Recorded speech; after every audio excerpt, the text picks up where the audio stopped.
Marius, félicitations d'abord. Belle victoire 3-2. Pour expliquer un petit peu le contexte à tout le monde, tu étais en bord terrain sur le banc à la place de César qui était en arrière-terrain. Est-ce que tu peux nous expliquer la situation? César a pris trois cartons jaunes sur la saison, donc il a été dispensé d'un match. Donc voilà, c'était un contexte un petit peu particulier.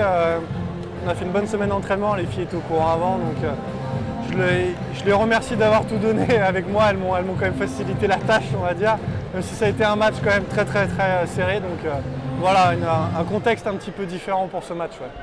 On a senti que l'équipe était un petit peu sur courant alternatif. On a vu beaucoup de fautes de service, alors des deux côtés. Hein. Mais qu'est-ce qui a gêné cette équipe de Nantes? On a un petit peu galéré en bloc défense, voilà, notamment avec la passeuse devant, etc. Elles ont été plutôt efficaces à l'attaque. C'est une équipe qui attaque quand même plutôt bien. Et puis nous, dès que notre niveau d'agressivité tombait, on perdait le set. Quoi. Donc il y a eu des hauts et des bas, mais c'était plus lié à l'intensité qu'on mettait dans le match plutôt que purement au volet. Et on a vu, est-ce que c'est parfois aussi une question mentale, morale sur le jeu? On a vu vraiment des séries de mauvaises situations et des séries justement aussi de points nantais. Qu'est-ce qui joue dans la tête?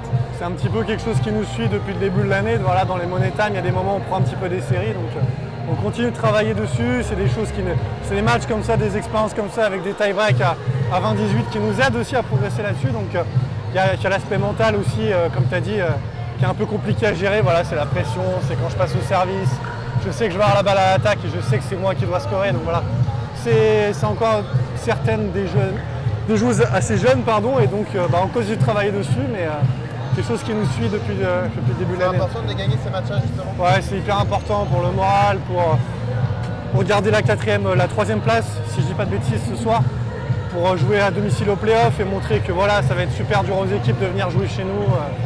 Même si c'est un 3-2, la victoire est toujours là. Quoi. Donc je suis hyper content et hyper satisfait des filles pour le combat qu'elles ont eu.